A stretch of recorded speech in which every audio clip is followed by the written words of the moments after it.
La veritat és bella i bona.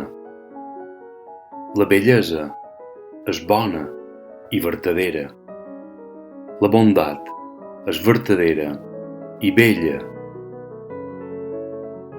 Cadascuna és l'altra.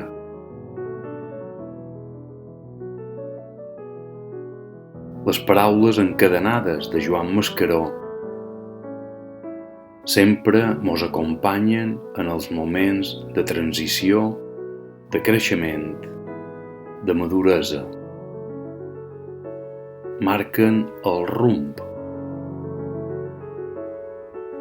Talment la llum del far que guia el solc de la nau en la mà gran i fonda, en una nit tancada de lluna.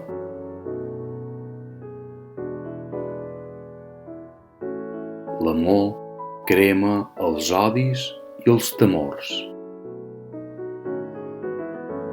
L'amor esdevé joia i pau, i necessitat per reeixir i resoldre els afers socials. Ara, en aquesta etapa moguda, caòtica,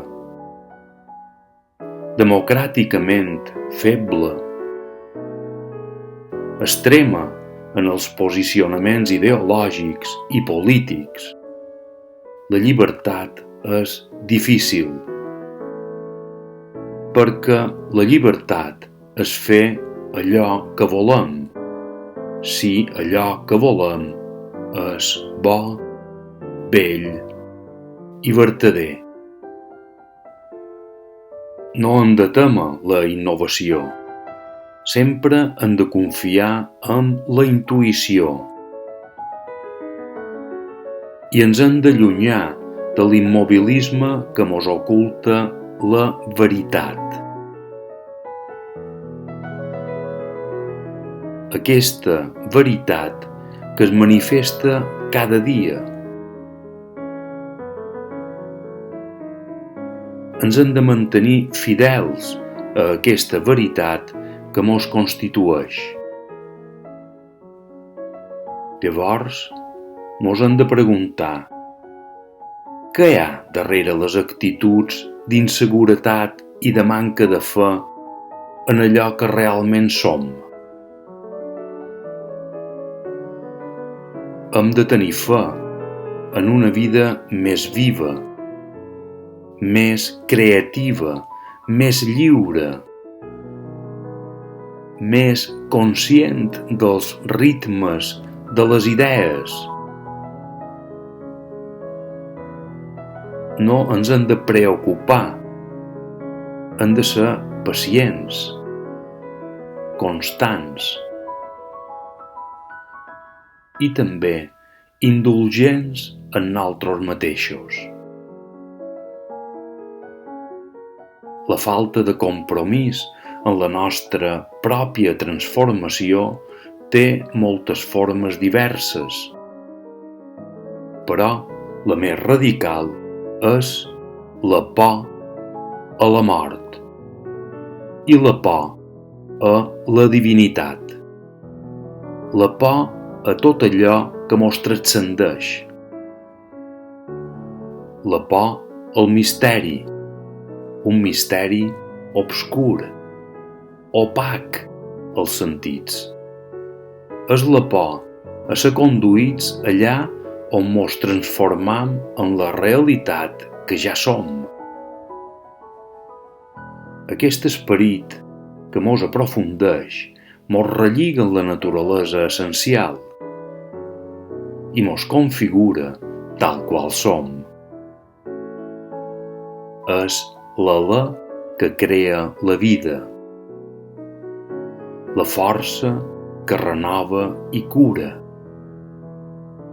l'amor que tot ho transforma. Sense aquest esperit, la llibertat s'ofega, l'alegria s'esmorteeix i s'apaga. La celebració se converteix en costum.